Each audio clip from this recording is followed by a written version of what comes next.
We finally have confirmation of a Horizon Zero Dawn sequel, and it's not Horizon Zero Dawn 2 or Horizon Zero Dusk, it's Horizon Forbidden West.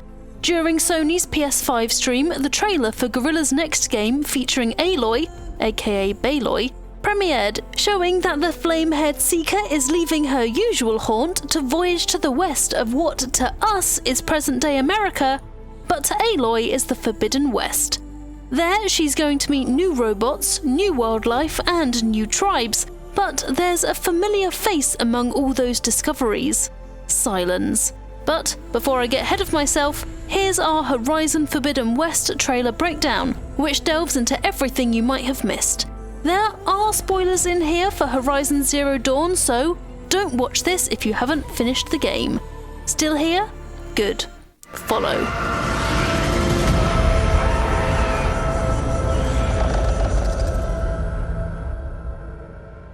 First up, the location of Horizon Forbidden West is a surprise to no one, as it's in the west of America in what was San Francisco. This shot shows a ruined building underwater topped with San Francisco in big, unmistakable letters. Plus, this glimpse of the Golden Gate Bridge is kind of a big giveaway. San Francisco's Chinatown makes an appearance too, with Aloy wiping dust off of what looks like a casino plaque. And I'll be coming back to that dragon hologram later, don't you worry. Noticeably, the trailers seem to show more buildings than were in Horizon Zero Dawn, with them being stacked together densely as if you're going through a devastated city, in comparison to the rarer ruined towns and skyscrapers we saw in the original game. Among the forests and beaches, there are more diverse surroundings than just buildings though, like this downed plane and a beached ship.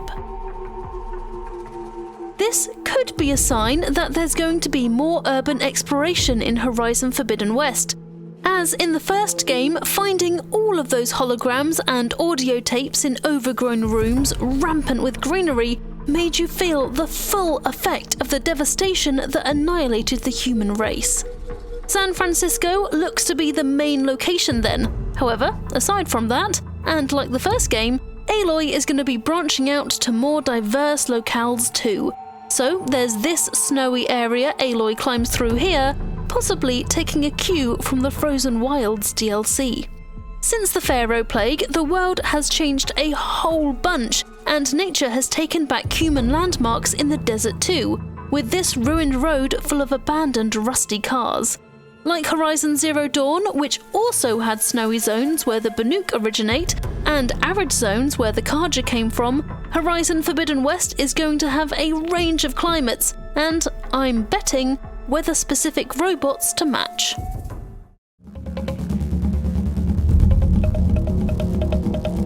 The good news is that Hades and its derangement was vanquished at the end of Horizon Zero Dawn. And the bad news is that both Hades and some new kind of infection is ravaging the world of Horizon Forbidden West.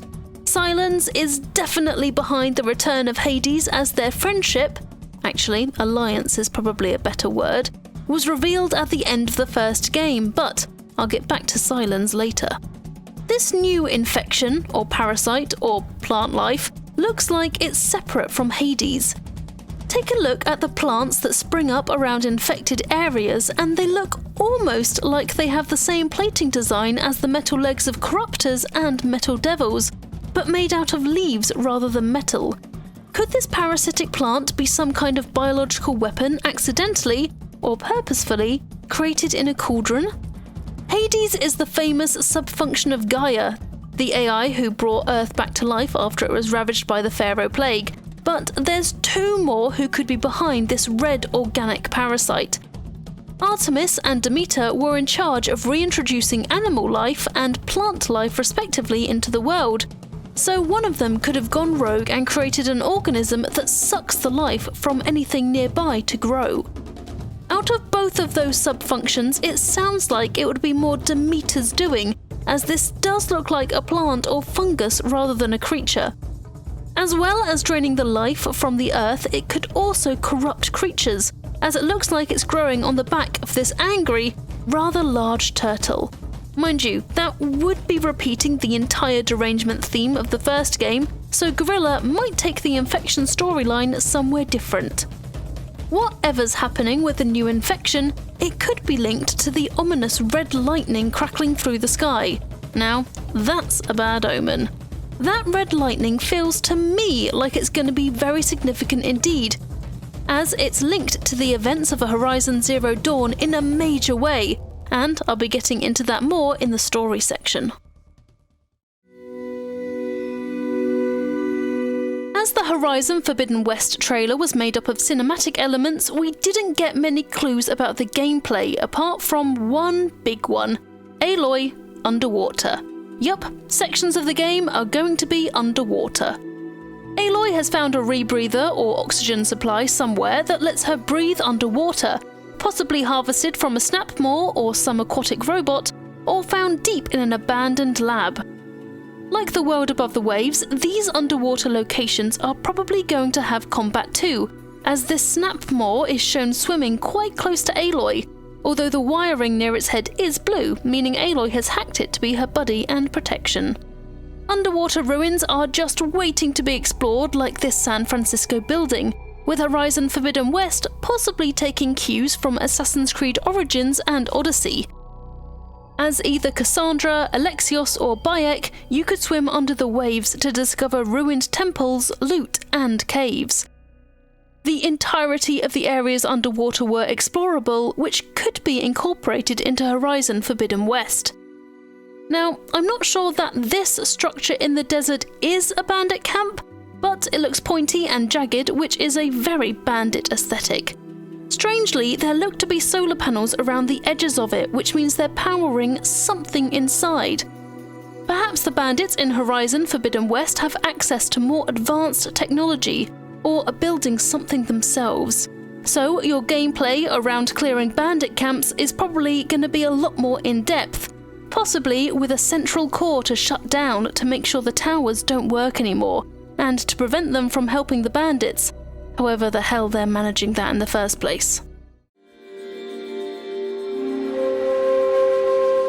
To recap, we know there's underwater sections, Hades and Sylens are back, and there's a new infection threatening Aloy's post-apocalyptic world.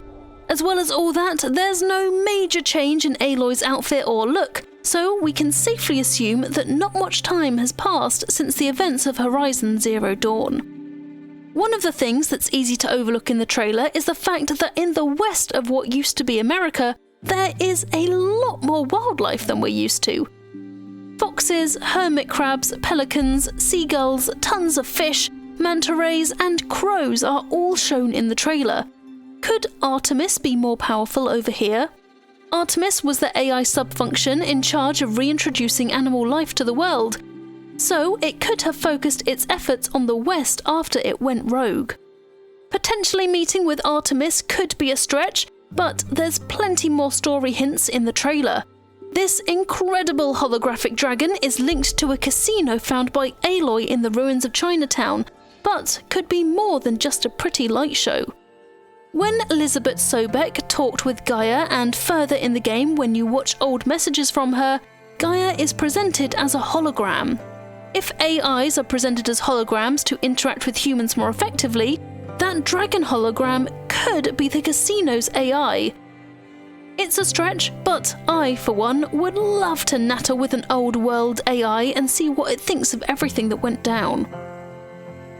As well as holographic dragons, there's a new tribe in the West who lean into using bamboo or palm trees for their clothing, and as a whole, all that lush greenery and colourful ocean life makes the West look more tropical than the east of Aloy's world. This bamboo tribe isn't the only new addition tribe-wise though, as these peculiar purple rock carvings look like they're marking some tribe territory to me, especially with those figures standing on top of them. Sylens himself is unsurprisingly back, as at the end of Horizon Zero Dawn he appeared to be quite fond of Hades, and was ominously looking at a giant dormant metal devil. Well, he's got a new override spear, and has even created other versions of it for his bandity friends, who are using Hades to take over robots for themselves. I don't know what he's got up his sleeve, but it's probably something to do with unlocking old world knowledge, which Sylens is absolutely obsessed with. Mind you, even Sylens has found something to be worried about, as the sight of those 3 red comets makes the enigmatic, amoral researcher look, dare I say it, concerned. They definitely look like a bad omen to me. Historically, comets have been used to foretell bad things coming in the future, so expect there to be some kind of prophecy or portent mentioned by Sylens, or other characters in Horizon Forbidden West. Also, let's circle back to that red lightning I mentioned earlier. Way back before the events of Horizon Zero Dawn, a mysterious signal made Gaia's subordinate functions become independent and self-aware, i.e., the AIs it oversaw to bring back life to the planet grew a mind of their own. That signal sent by the Masters, as Sylens calls them, was sent through a flash of red lightning, or at least that was the symbolism behind it. You see where I'm going with this, right? The return of the red lightning and the comets implies that the Masters are back and are going to be a big part of Horizon Forbidden West. As it's striking over a metal devil, they could be trying to awaken one of those for some reason. I have so many questions, but although there are no answers right now, we're hopefully going to get some answers about the Masters in Horizon Forbidden West. Like, who are they? Where are they hiding? And why are they trying to destroy all life all over again? Lastly, Horizon Forbidden West is going to have a whole host of new robots to match the new post-apocalyptic San Francisco setting. There's pterodactyls with solar panels for wings, a huge turtle, a boar, and, of course, a giant bandit mammoth. Aloy is riding a charger in this scene, meaning that the ordinary robots, or as ordinary as they get at least, will probably be reappearing, like the Grazers, Watchers, and Striders. Overgrown in the background are also Metal Devils, Corruptors, and Deathbringers. Hopefully they won't awaken at any point, but judging by that red lightning, it is a possibility. And that's my breakdown of the Horizon Forbidden West trailer. If you liked the video, why not chuck it a like and hit subscribe to see more videos about video games as well as much, much more. We come out with a new video every single day, so there's always something to watch. Now, if you'll excuse me, I'm going to replay Horizon Zero Dawn as I have a sudden and very predictable yearning for Aloy's world. See you next time. I will be ready.